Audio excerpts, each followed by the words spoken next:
Here's one of those questions that give the students really hard time. And the reason is because there's two things changing at the same time. But if you think about it, the question is not really more difficult, it's just have more information. So as long as you keep your work organized, you should not have the problem with this question more than any other question. I'm going to give you an example of how to keep your work organized in a second here. Again, we're going to start with the looking at that, see if we can find the answer to the question and then compare that to the choices.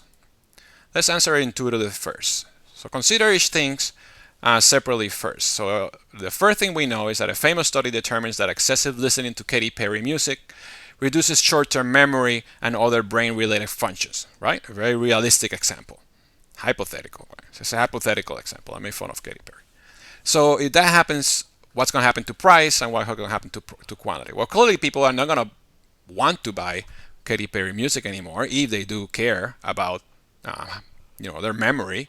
So that's going to reduce the demand, which is going to reduce competition, reducing the price, and then also reducing the quantity. So the price will go down as a result of this change, and the quantity will also go down. So we know that the result of the first change is a reduction in the price and a reduction in the quantity. Now what happened with the second one? We're going to analyze the effect of those two things on price and quantity again. So Katy Perry decides not to charge for recording her music. Well, if she doesn't going to charge for recording her music, then the supply of music will go up, because the cost, one of the main costs of providing Katy Perry music for music distributor is Katy Perry. So if she's not going to charge, then clearly the supply of Katy Perry music will increase, the competition for Katy Perry music will be less fierce, and the price will go down, and the quantity will go up. So we're going to the result of just the second one, is a reduction in the price and an increase in the quantity.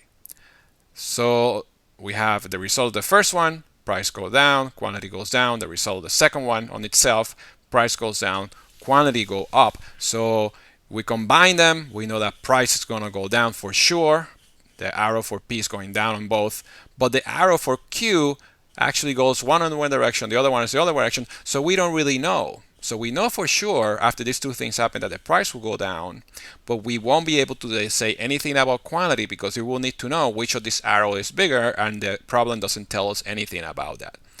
So we know that price goes down, but we don't know anything about the quantity. If we look at the choices, that's going to be choice D, right? The price goes down, but the quantity may increase or decrease. We don't really know.